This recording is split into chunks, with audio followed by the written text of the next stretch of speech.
Oke, saya ulang aja ya karena baru direkam.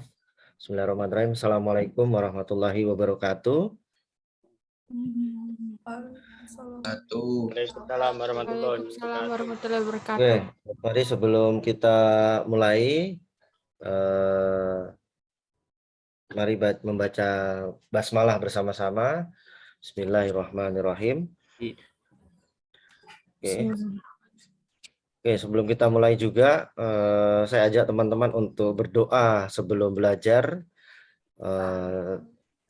dengan mic tetap dimatikan ya. Berdoa sebelum belajar dimulai.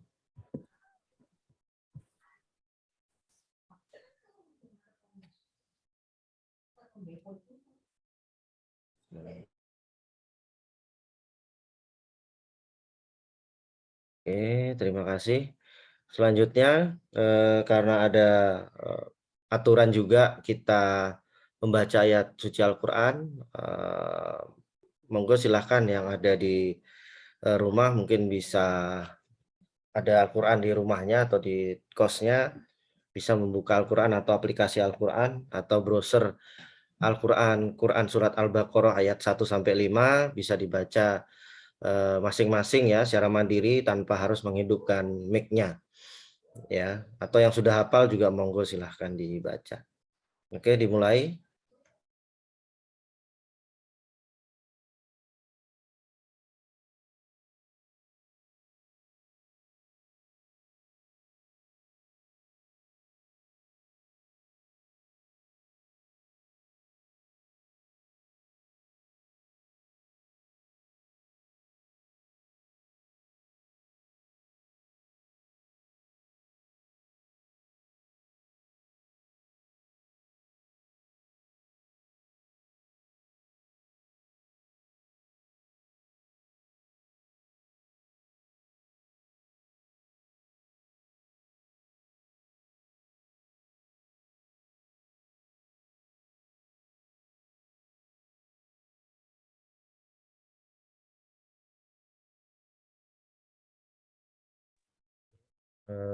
Sekian.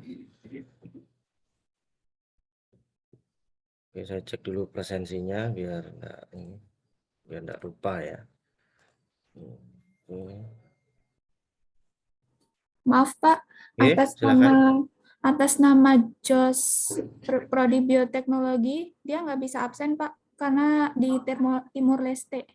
Oh ya, tidak apa-apa. Nanti saya untuk presensi yang tidak bisa presensi, teman-teman nanti cukup kirim nama ke siapa namanya, ke ketua kelas atau PJ kelas ya. Misalnya ke biotek ke Mbak Apriliana, ke arsitek ke Mas Dimas, yang TI kelas reguler itu bisa ke Mas Reza, dan yang TI karyawan, cuma berdua ya Mas? Iya, nanti ke saya juga nggak apa-apa Pak. Oh gitu, Mas Reza bisa ya, oke. Terima kasih Mas Reza. Jadi nanti bisa dititip ke Mas Reza untuk presensinya manual, nanti bisa dikirimkan ke saya secara pribadi. Oke, terima kasih teman-teman. Selanjutnya, wah catatanku mana? Oke, catatan saya agak hilang. Oke, selanjutnya saya akan menjelaskan terkait perkuliahan hari ini. Seperti biasa, saya akan menjelaskan kepada teman-teman RPS ya, rancangan pembelajaran semester yang yang teman-teman nanti akan ikuti ya, akan tempuh selama 16 kali pertemuan ya. Ya, saya share. Oke, ini rencana pembelajaran semester kita ya untuk semester ganjil atau gasal di tahun akademik 2021 ya. Jadi dalam RPS ini kita pertemuannya seminggu satu kali ya. Artinya setiap hari Rabu pukul 16 sampai pukul 18 ya kurang lebih. Nah, jadi teman-teman, pertemuan kita seminggu sekali selama 16 kali pertemuan, dan hari ini kita pertemuan pertama ya. Nanti teman-teman di sini akan mengikuti kelas saya dengan materi-materi yang sudah saya berikan ya. Ini RPS kita. Jadi dari setiap materi yang saya berikan itu sudah ada pokok bahasan atau kajian materi yang kemudian nanti akan saya berikan kepada teman-teman ya. Artinya setiap materi tentu ada tujuannya agar teman-teman dapat memahami materi apa saja yang sudah saya berikan begitu. Nah, itu untuk RPS-nya. Kemudian untuk timeline-nya ya, untuk timeline-nya timeline. Oke, ini saya share yang timeline. Ya, untuk timeline itu kurang lebih seperti ini. Nanti ini disesuaikan tanggalnya dengan tanggal hari ini dan setiap hari Rabu ya, setiap hari Rabu. Ya, ini ada timeline yang nanti 16 kali pertemuan ya. Ada RPS, kemudian sejarah, materi pengertian sejarah, fungsi dan kedudukan bahasa Indonesia, kemudian ragam bahasa Indonesia, pedoman umum ejaan bahasa Indonesia 1 dan 2 nanti di pertemuan 3 dan 4. Kemudian ada pilihan kata atau diksi di pertemuan ke-5, kemudian nanti di pertemuan ke-6 ada kalimat efektif, dan di pertemuan ke-7 nanti ada kuliah pakar. Nah, kuliah pakar ini nanti ada dosen tamu ya yang akan memberikan materi kepada teman-teman. Setelah ujian pakar selesai, itu kemudian dilanjutkan dengan ujian tengah semester ya. Nanti perkiraan tanggalnya itu di bulan November akhir ya, mungkin sekitar tanggal 20-an sampai tanggal 30. Nanti teman-teman akan ada ujian tengah semester ya, middle test. Kemudian nanti setelah middle test di bulan Desember awal, ini baru perkiraan ya yang saya tulis tanggalnya, itu ada hakikat paragraf ya. Kemudian ada teknik presentasi, kemudian ada penulisan surat resmi, dan 12 ada pengertian ruang lingkup dan jenis keragam karya ilmiah ya. Teknik penulisan abstrak, kutipan dan daftar pustaka, konvensi naskah dan penulisan esai dan karya ilmiah populer ya. Kemudian yang terakhir adalah ujian akhir semester ya, ujian akhir semester. Kemudian selanjutnya saya akan share lensa Unisa ya. Teman-teman kalau sudah tahu lensa Unisa, mungkin di kuliah sebelumnya teman-teman sudah membuka lensa Unisa. Jadi saya tak share screen dulu. Oke, lensa Unisa. Jadi nanti lensa Unisanya seperti ini ya tampilannya. Jadi kalau teman-teman tadi sudah diperkenalkan lensa Unisa ya di mata kuliah sebelumnya. Sudah. Sudah ya. Sudah. Oke. Jadi kalau teman-teman nanti mencari, saya tadi baru rapat, cuman bahasa Indonesia ada di sini nih ternyata. Oke, bahasa Indonesia, kemudian nanti disesuaikan sesuai dengan prodinya. Anda berarti prodi Fakultas Sains dan Teknologi, berarti yang ini yang diklik. Nah, nanti saya coba cek lagi apakah ini, karena tadi masih baru diganti oleh prodi sehingga bahasa Indonesia masih. Nah, jadi kayak gini.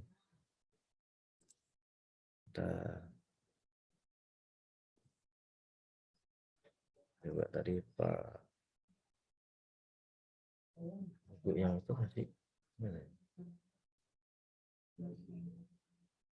073 ini. Tadi ini dia.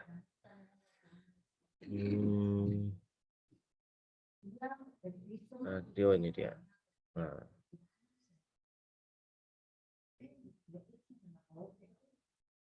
Ini.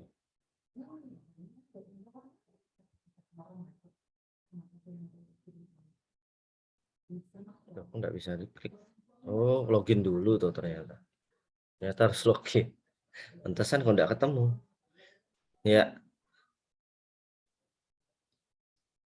Ya.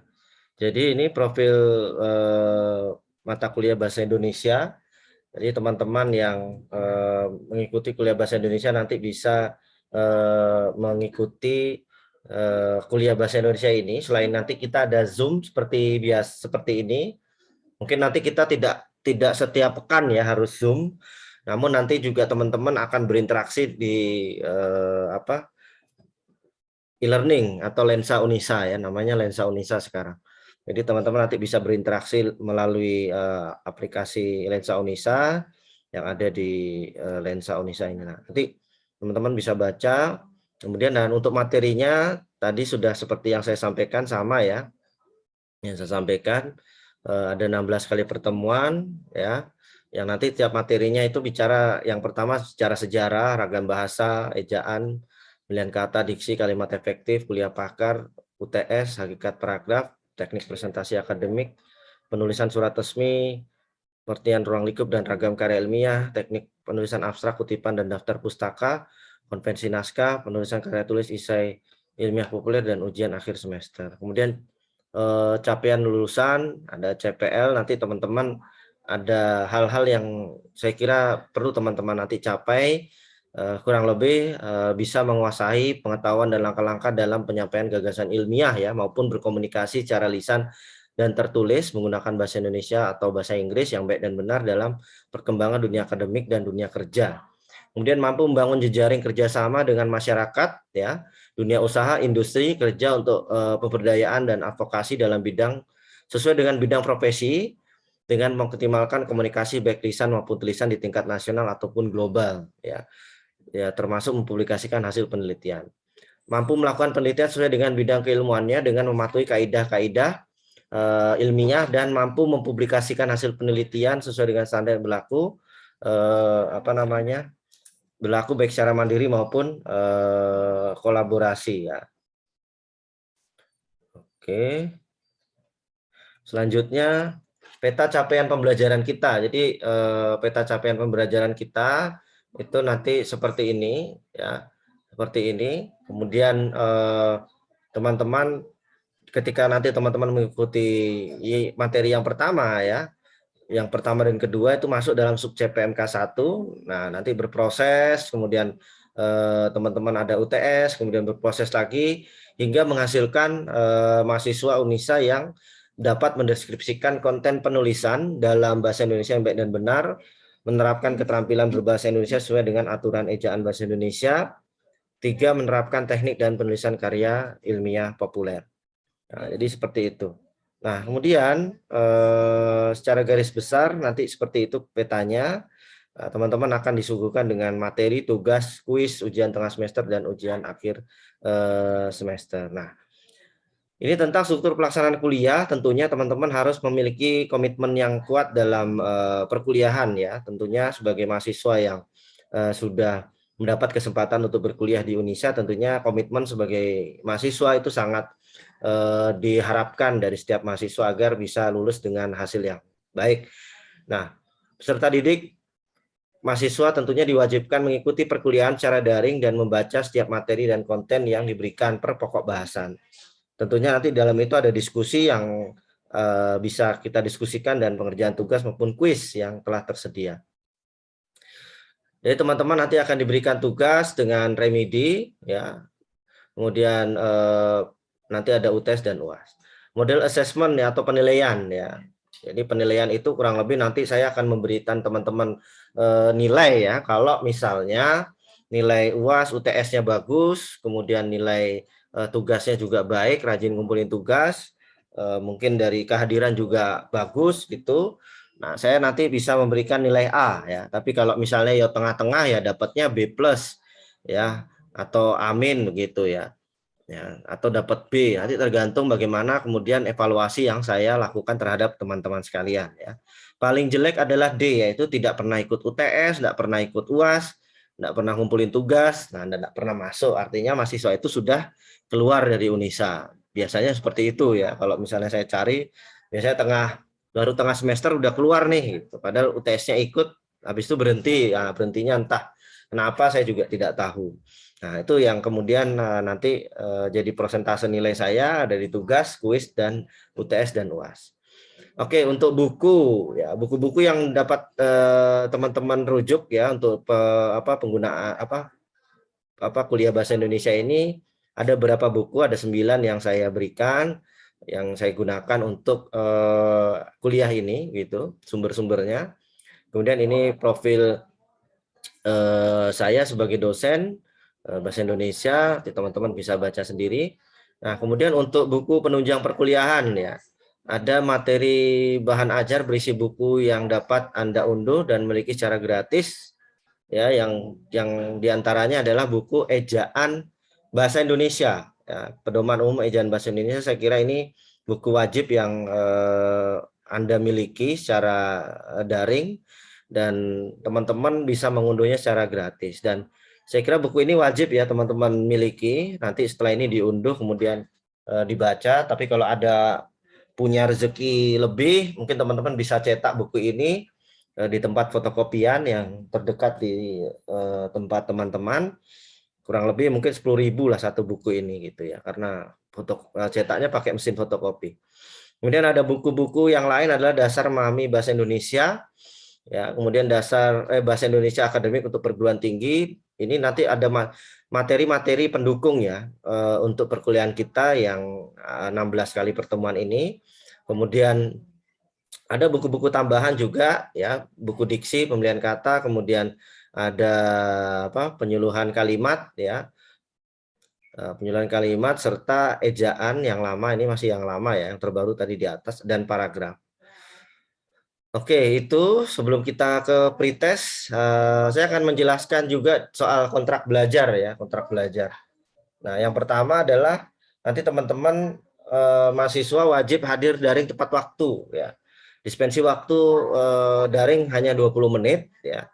Kecuali izin masuk dibuktikan dengan alasan yang logis. Nah, kalau di kelas mungkin gampang ya. Saya kalau di kelas biasanya di dalam sebuah kelas, kalau kuliah luring biasanya saya sih siapa saja boleh masuk begitu. Karena mahasiswa yang sangat banyak, saya kadang tidak tahu siapa saja yang masuk karena tidak hafal per mahasiswa, karena ruangannya juga besar ya. Kalau misalnya mahasiswa cuma 5 akan ketahuan siapa yang bolos, siapa yang tidak gitu. Tapi kalau di Zoom saya bisa punya akses untuk bisa mengunci ruangan Zoom ini ya, untuk teman-teman dari luar tidak bisa masuk ke ruangan Zoom gitu. Jadi saya bisa nge-lock atau mengunci ruangan Zoom sehingga saya ada orang lain atau teman Anda yang terlambat misalnya yang tidak bisa masuk. Nah, kecuali nanti di situ ada PJ kelas yang dihubungi kemudian memohonkan izin temannya untuk bisa masuk begitu. Kemudian mahasiswa harus bersikap sopan santun selama pembelajaran daring berlangsung. Ya, sopan santun itu artinya ya teman-teman ketika kuliah bisa ya misalnya mau makan gitu, izin makan ya silahkan, izin ke toilet silahkan gitu, mungkin dengan ngechat begitu di Zoom, kemudian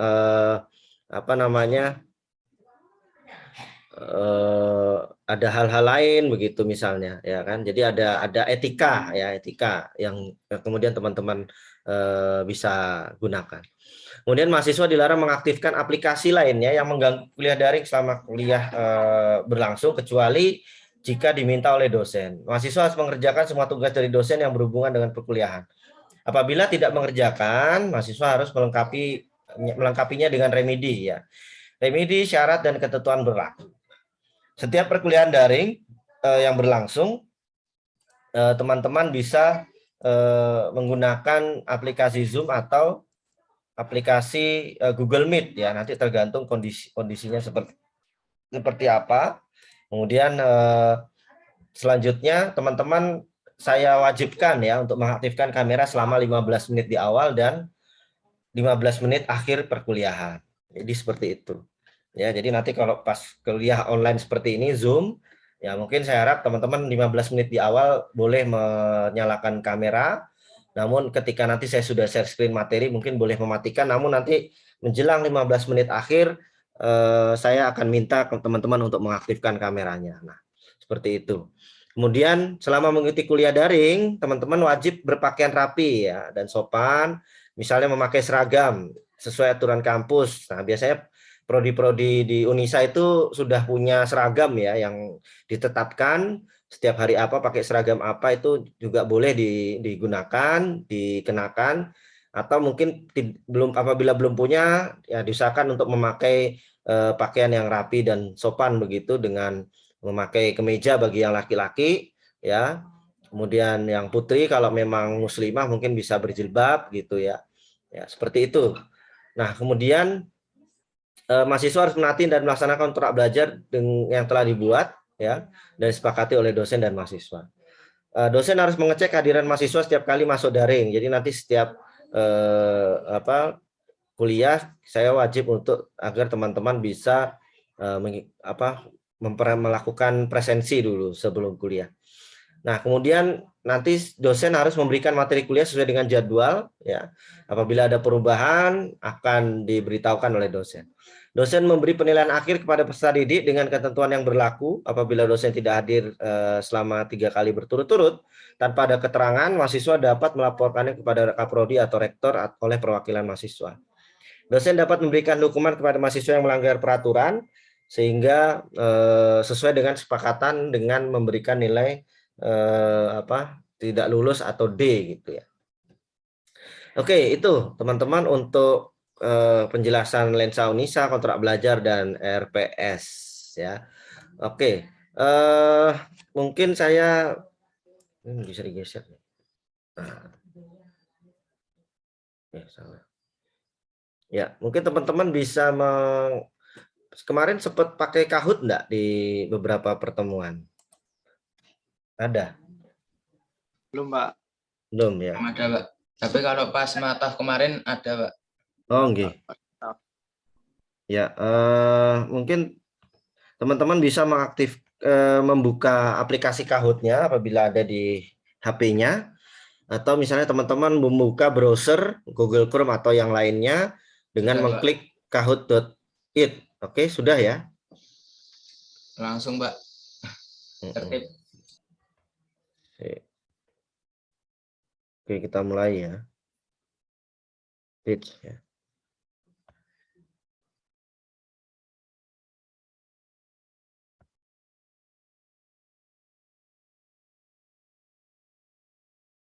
Oke, saya share screen ulang.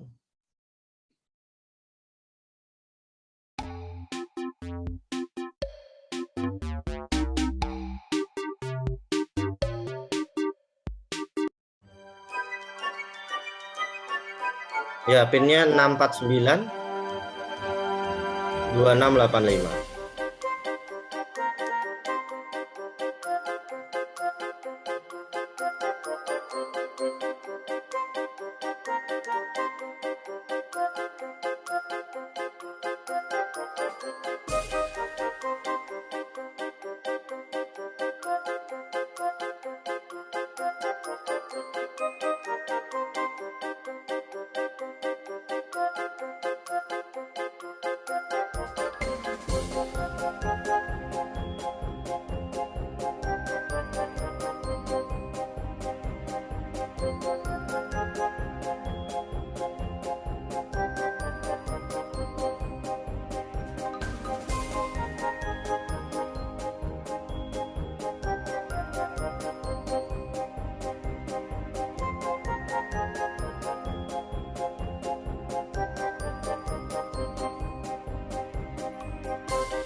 Oke, saya mulai sampai 85 ya. Artinya tidak, kalau sinyal susah atau susah masuk, tidak harus untuk teman-teman mengikuti Kahoot kalau memang tidak bisa. Jadi yang teman-teman yang 80 ini yang mewakili. Ada hadiahnya nggak, Pak? Gimana? Ada hadiahnya nggak, Pak? Kira-kira hadiahnya mau apa? Nilai A plus saja, Pak. Hadiahnya kalau nanti menang 3 kali, menginap 3 hari 3 malam di Unisa. Gratis. Boleh lah, boleh. Boleh itu. Oke, kita mulai aja ya. Ini keluar masuk 8283. Cepet-cepet ya.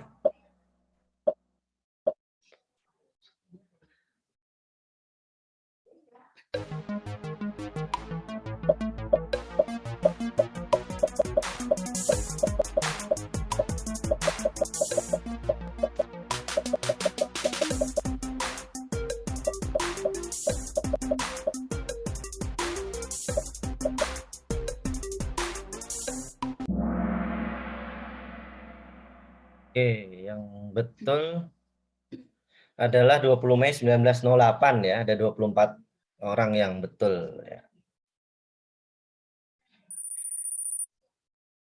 Ya, Namila Ajeng nomor 1.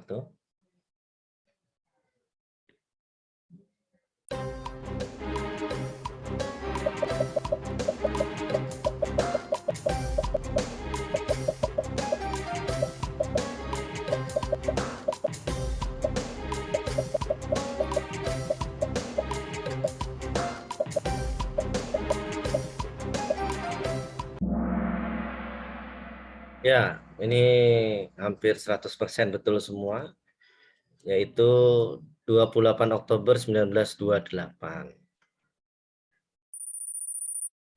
Ya, masih Namila Ajeng yang pertama. Selanjutnya.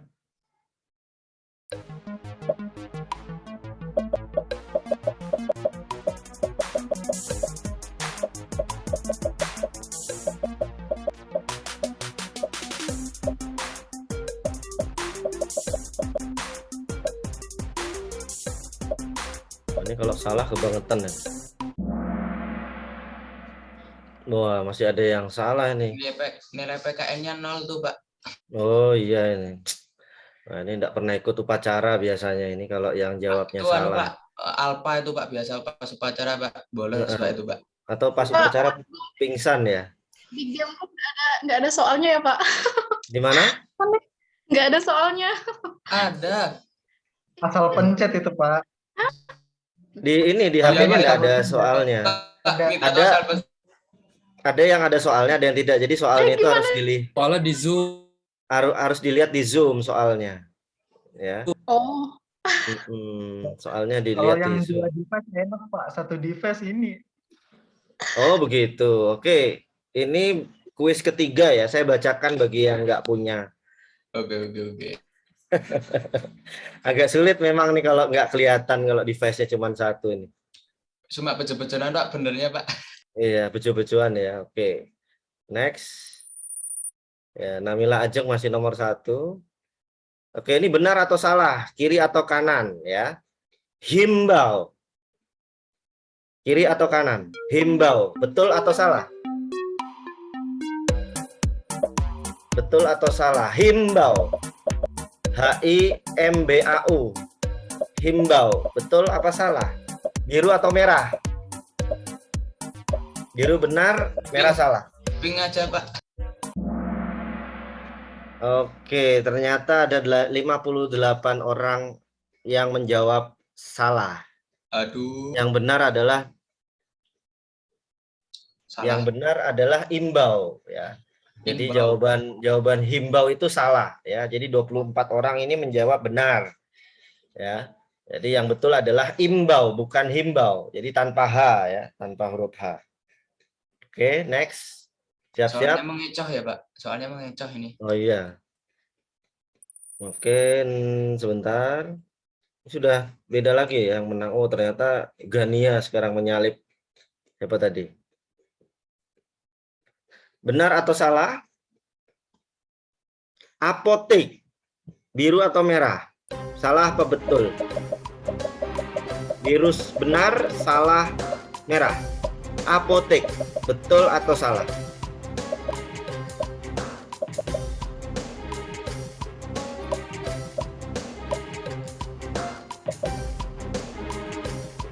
Apotik. Oke, ternyata yang menjawab benar ada 68 orang. Yang masih salah ada 16 ya. Jadi yang betul adalah apotek. Bukan ya pakai E ya, apotek bukan apotik. Ya, nanti kalau masih ada toko obat yang menulis apotek, nah disuruh teman-teman harus minta ganti. Oke. Next. Apa sudah berganti yang orangnya masih Gania ya. Ini benar atau salah? Karir. Karir itu benar atau salah? Biru benar, merah salah.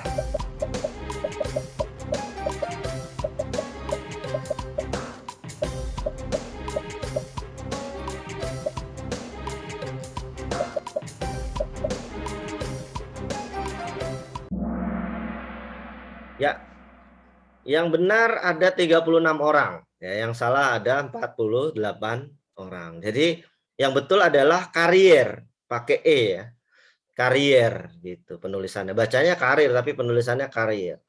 Oke, next. Ya, Gania masih nomor 1.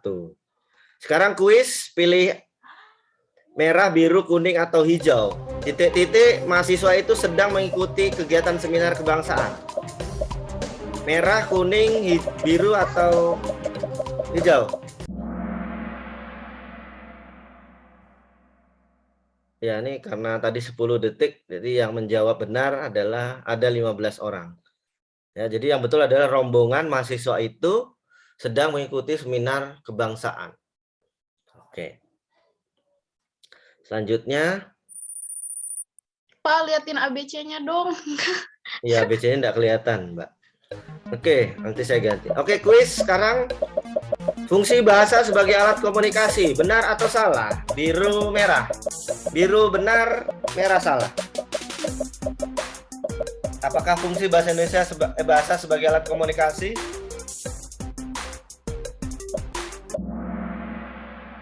Ya, 75% menjawab betul dan 10% salah. Ya, jadi sangat benar sekali fungsi bahasa Indonesia adalah sebagai alat komunikasi. Oke, terima kasih. Kita cek yang juara 3 siapa? Fadil, Alif. Reza juara berapa ini? Juara 1 kali ini. Ini Reza nih kayaknya nih. Juara 1. Enggak, Pak. Wah, Anu ya, Pak. Sinyalnya ngelek-ngelek ini. ternyata Arla Khairunisa ya. Nanti Arla Khairunisa mendapatkan hadiah foto bersama Dengan Pak rektor. Dari. Dengan Pak rektor. Oh, saya enggak bisa. Saya tukang fotonya nanti. Oke. Itu kuisnya. Kita lanjut ke selanjutnya. Pretestnya tadi sudah. Oke, nggak apa-apa yang tidak bisa ikut Kahoot tidak masalah. Oke, sekarang saya juga punya beberapa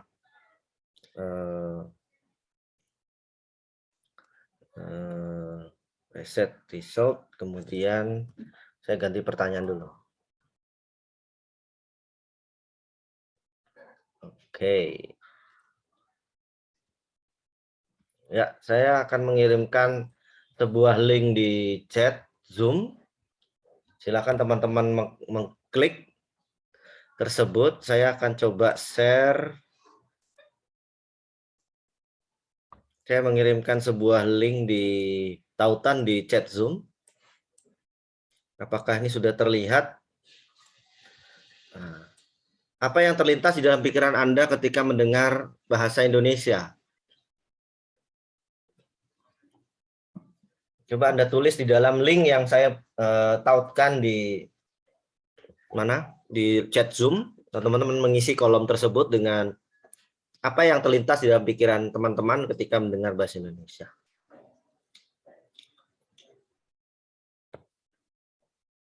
Oke, saya tunggu sampai ada 70.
Oke, sudah 70. Terima kasih atensinya. Teman-teman, jadi saya bertanya ke teman-teman bahwa apa yang terlintas di pikiran Anda ketika mendengar bahasa Indonesia? Nah, jadi di sini banyak, yang paling banyak itu kalau tulisannya besar itu artinya bahasa Indonesia adalah bahasa persatuan. Ya, oke, saya yakin teman-teman punya rasa yang sama ya terhadap teman-teman yang lain karena merasa teman-teman yang ada di bioteknologi, arsitektur, TI ini adalah orang-orang yang bukan satu daerah ya. Kalau satu daerah isinya orang Jawa semua ya jadinya bahasa apa yang dijadikan bahasa komunikasi? Bahasa Jawa ya. Bahasa Jawa, Pak. Nah, kalau misalnya teman-teman dari banyak daerah, 34 provinsi ada di Unisa, ya bahasanya kan tidak mungkin bahasa masing-masing ya, jadi bahasa persatuan. Oke, kemudian ada bahasa nasional, ada bahasa mudah dilafalkan, bahasa ibu, kemudian ada menganalisis, menyimpulkan, bahasa lisan Indonesia, bahasa pemersatu, bahasa yang baik dan benar, bahasa penghubung, ejaan yang bahasa yang baik, bahasa pemersatu bangsa, ya pelajaran, kamus besar. Oke, NKRI, alam, apa nih, susunan kalimat, bahasa yang mudah dipahami, bahasa nasional WNI, menyenangkan, bahasa sehari-hari, bahasa penghubung, ya, bahasa Nusantara, kalimat sempurna, bahasa yang baku, nasi goreng loh, ada nasi goreng di sini. Rumit aslinya, wah, gimana itu rumit aslinya? Kemudian menganalisis, menyimpulkan, menyampaikan sesuatu, bahasa komunikasi warga Indo, ejaan bahasa yang baik, sulit namun menyenangkan, indah dan sopan. Apalagi nih yang belum saya baca. Bahasa yang sangat mudah, PU dan PBM, itu apa PU dan PBM itu?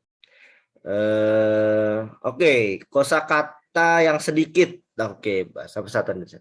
Oke, terima kasih apa ide pikiran teman-teman yang sudah di-share ke saya.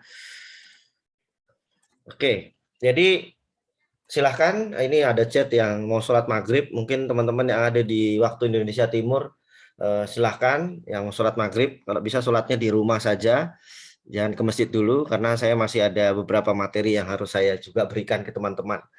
Oke, saya juga sebentar lagi juga mau masuk waktu maghrib ini di Denpasar dan sekitarnya nih. Oke, teman-teman, saya lanjutkan untuk materinya yang berhubungan dengan tadi sebuah apa yang terlintas di dalam pikiran teman-teman ketika teman-teman mendengarkan bahasa Indonesia begitu.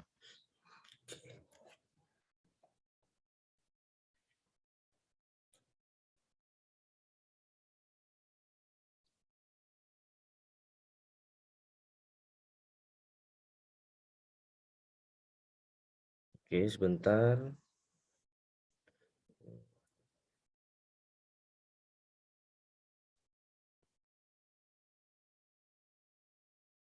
Ya.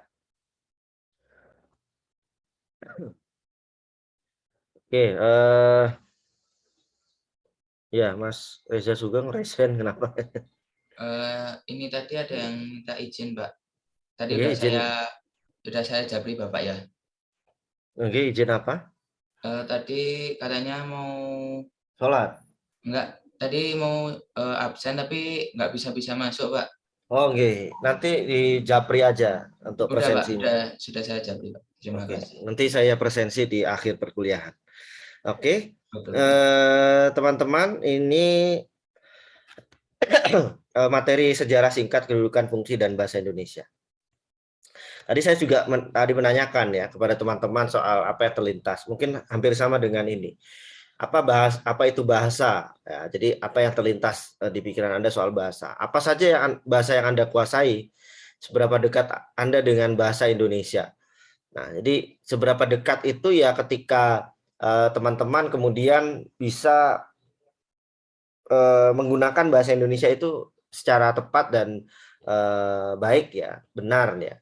Jadi misalnya ketika teman-teman tahu bagaimana memposisikan bahasa Indonesia di tempat yang pas, karena bahasa Indonesia yang saya berikan kepada teman-teman ini bagaimana teman-teman bisa menulis atau melakukan sebuah penelitian dengan bahasa Indonesia yang laporannya ditulis dengan bahasa Indonesia secara akademik ya. Ini hubungannya dengan universitas atau kampus ya, secara akademik. Jadi bukan bahasa Indonesia yang mengatur teman-teman ketika teman-teman datang ke pasar, ya. Misalnya teman-teman ke pasar nih, yang khususnya yang perempuan ya, teman-teman mahasiswi. Ibu, saya boleh tahu berapa harga bayam ini? Oh, ibunya jawab, harga bayam ini satu ikatnya Rp5.000. Kalau Anda membeli bayam sebanyak 3 ikat, Anda akan mendapatkan bayam seharga Rp10.000. Nah, ini kan terlalu formal. Kan tidak pas kemudian bahasa Indonesia formal baku itu ada di pasar gitu ya. Atau teman-teman keangkringan gitu yang ada di Jogja, keangkringan misalnya. Misalnya mau ngomong dengan bahasa Indonesia yang baik dan benar kan agak sulit begitu, bukan tempatnya gitu. Mungkin bahasa Indonesia oke, tetapi tidak harus kaku dan baku begitu ya. Jadi seperti itu konsepnya. Nah, kemudian konsep yang akan kita bahas adalah konsep bagaimana bahasa Indonesia itu diterapkan dalam komunikasi teman-teman di dalam kampus ya, di dalam kampus. Misalnya teman-teman ketemu dengan rektor, ketemu dengan dosen, ketemu dengan kaprodi ya. Teman-teman ingin mengajukan sesuatu dalam hal penelitian misalnya. Nah, bagaimana teman-teman berbahasa agar dosen atau orang yang Anda ajak bicara itu mengerti dengan bahasa Anda. Ya, mau terhadap apa yang ingin Anda inginkan. Kan tidak mungkin, Pak saya mau ini dong skripsi, bisa dibantu nggak Pak? Kan nggak mungkin seperti itu bahasanya. Ya kan? Itu mungkin kalau ke teman-teman sendiri tidak ada masalah gitu ya. Tapi ketika Anda menghubungi dosen pembimbing misalnya, pasti dengan salam dong. Assalamualaikum warahmatullahi wabarakatuh. Perkenalkan saya Reza Sugeng, asal dari Prodi Teknologi Informasi semester 7. Mohon izin Bapak, saya adalah mahasiswa Bapak untuk membimbing skripsi. Apakah Bapak punya waktu dalam hal membimbing skripsi saya untuk beberapa hari ini, gitu misalnya. Kira-kira Bapak ada waktu kapan ya? Itu kan sangat formal dan pasti dosennya senang dong kalau di WA begitu. Tapi ketika Sugeng misalnya, halo Pak Zar, saya butuh bantuan untuk bimbing skripsi saya nih Pak, saya buntu banget nggak bisa mengerjakan ini, kira-kira Bapak bisa bantu kapan gitu. Nah kan nggak seperti itu ya bahasanya. Ini yang kemudian saya kira teman-teman sebagai mahasiswa artinya sudah dewasa, ya sudah tahu mana yang baik dan benar, sehingga bisa memilah dan memilih kata yang tepat tadi dalam konteks berbahasa Indonesia yang baik. Tentunya dalam tugas-tugas skripsi juga sama ya. Nah ini juga nanti saya akan ulangi dalam pertemuan-pertemuan yang lain. Kemudian bahasa Indonesia yang kita kenal sekarang ini sebenarnya berasal dari bahasa daerah teman-teman. Jadi bahasa daerah itu bahasa Melayu. Nah dalam prosesnya memang sejak zaman dahulu kala selain kita mengenal prasasti ya, prasasti-prasasti yang kita temukan di Candi Borobudur atau Prambanan itu kan masih menggunakan bahasa Sanskerta. Namun pada saya lupa tepat tahunnya tahun berapa, di Kalimantan dan di Sumatera ada sudah ditemukan yaitu prasasti dengan bahasa Melayu, dituliskan dengan bahasa Melayu. Sehingga dianggap bahwa bahasa Melayu yang masuk ke Indonesia itu sudah sangat lama begitu ya. Ya mungkin karena Indonesia termasuk rumpun Austronesia ya. Nah, jadi kenapa bahasa Melayu bukan bahasa Jawa atau bahasa lainnya di Indonesia? Ya, kenapa? Karena ya kalau misalnya kita menggunakan bahasa Jawa agak sulit diterapkan dalam konteks komunikasi. Karena bahasa Jawa mungkin karena kalau pada zaman dahulu kan ada namanya rakyat jelata dan orang yang tinggal di istana begitu, mungkin keluarganya raja. Nah, kalau misalnya pemerintah Belanda menggunakan bahasa Jawa agak sulit. Bagaimana bahasa Jawa untuk orang yang tinggal bersama raja dengan orang yang biasa begitu. Nah, sehingga dipilihlah kemudian bahasa Melayu sebagai bahasa komunikasi pada saat itu, dan dalam prosesnya bahasa Melayu kemudian menjadi bahasa Indonesia dengan menyerap berbagai bahasa yang ada, misalnya bahasa Belanda, bahasa Inggris, bahasa Arab ya. Itu diserap dalam konteks bahasa Indonesia sesuai dengan zamannya dan dinamis pada saat itu.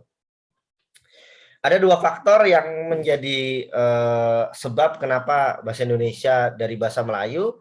Secara intralinguistik, bahasa Melayu itu konteks kalimat atau hurufnya itu mudah dilafadzkan gitu ya, karena orang Indonesia mungkin lidahnya lebih mudah untuk melafadzkan bahasa dengan konteks kalimat huruf-huruf yang sudah ada.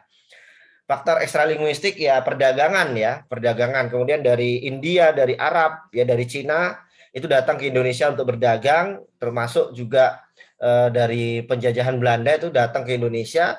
Ya bagaimana mereka datang ke Indonesia ingin menyapa kerajaan-kerajaan yang ada di Indonesia, ingin berjualan, ingin berdagang, tapi tidak bisa berkomunikasi dengan orang lokal. Nah, makanya dipilihlah kemudian bahasa Melayu sebagai bahasa yang kemudian bisa menjadi alat komunikasi. Oke, kemudian ada kapan bahasa Indonesia lahir. Jadi bahasa Indonesia itu lahir itu ada 3 masa ya, 3 fase, yaitu dalam fase prakemerdekaan itu ada ya. Jadi tanggal 20 Mei 1908 yaitu kelahiran bahasa Indonesia sebagai bahasa nasional bertepatan dengan berdirinya Budi Utomo. Ya. Kemudian tanggal 28 Oktober 1928 yaitu hari lahirnya bahasa Indonesia sebagai bahasa persatuan ya. Kemudian 18 Agustus 1945 ya, itu lahir sebagai bahasa negara atau bahasa resmi sehari setelah kemerdekaan. Ya, yang diatur dalam Undang-Undang Nomor 45 tahun 45 ya. Bab 15 pasal 36 yaitu bahasa negara adalah bahasa Indonesia. Nah, dari kedudukan dan fungsinya bahasa Indonesia itu juga diatur di dalam Undang-Undang Nomor 24 tahun 2009 ya, isinya tentang bahasa, bendera, lambang negara serta lagu kebangsaan ya. Mungkin teman-teman sudah tahu bendera Indonesia itu merah putih ya, lambang negara itu Garuda Indonesia, Pancasila ya. Lagu kebangsaan kita Indonesia Raya. Nah, fungsi-fungsi itu semua ada dalam undang-undang ini. Nah, termasuk fungsi bahasa Indonesia ya.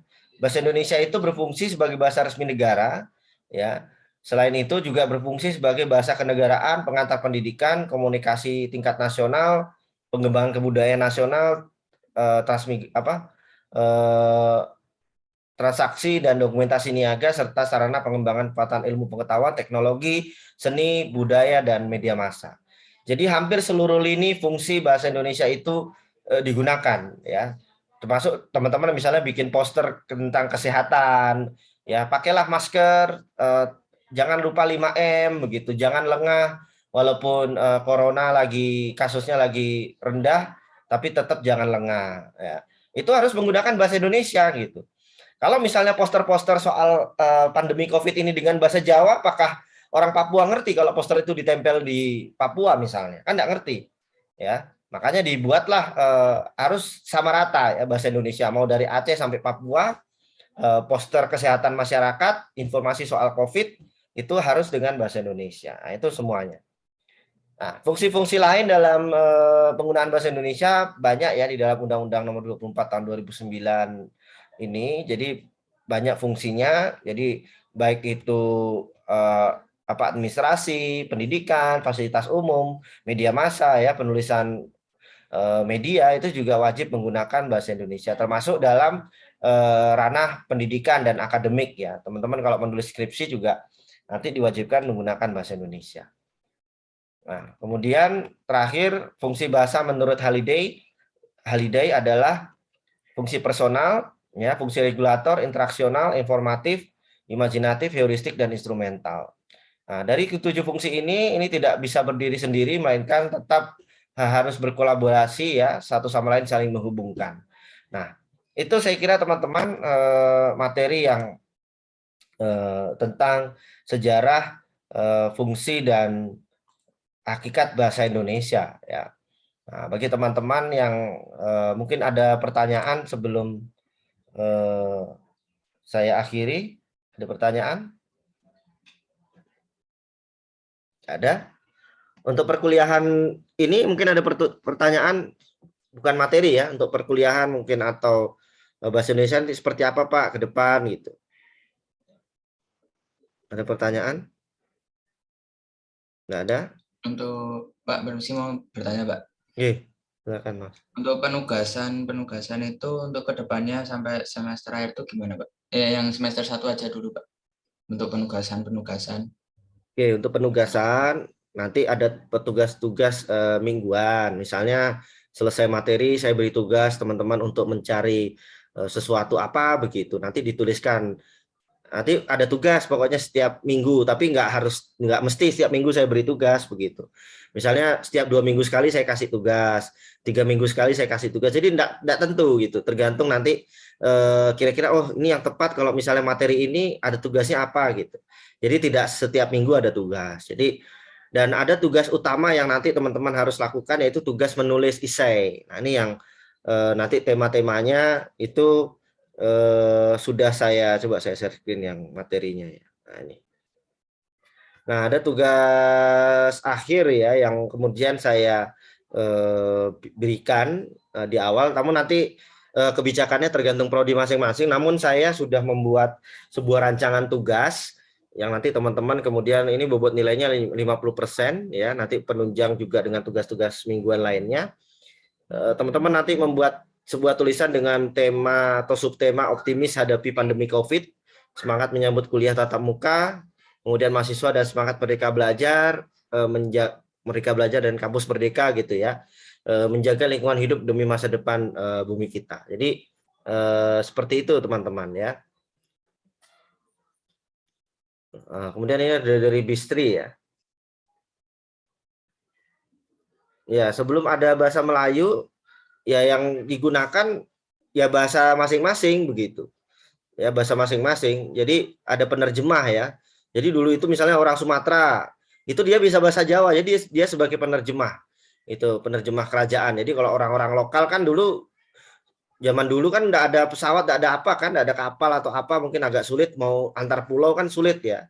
Nah, jadi kalau misalnya sama-sama masih di Pulau Jawa kan gampang aja kan gitu.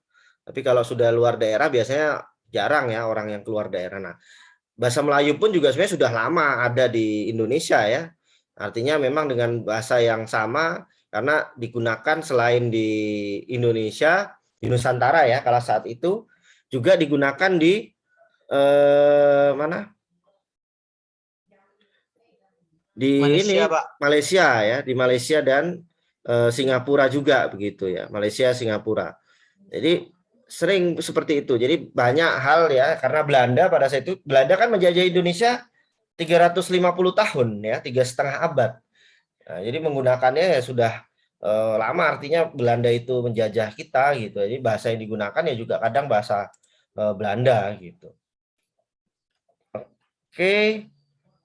Itu untuk materi bahasa Indonesia untuk sore hari ini yang bisa saya berikan. Mungkin nanti minggu depan kita akan masuk dengan materi yang ragam bahasa ya dengan ragam bahasa.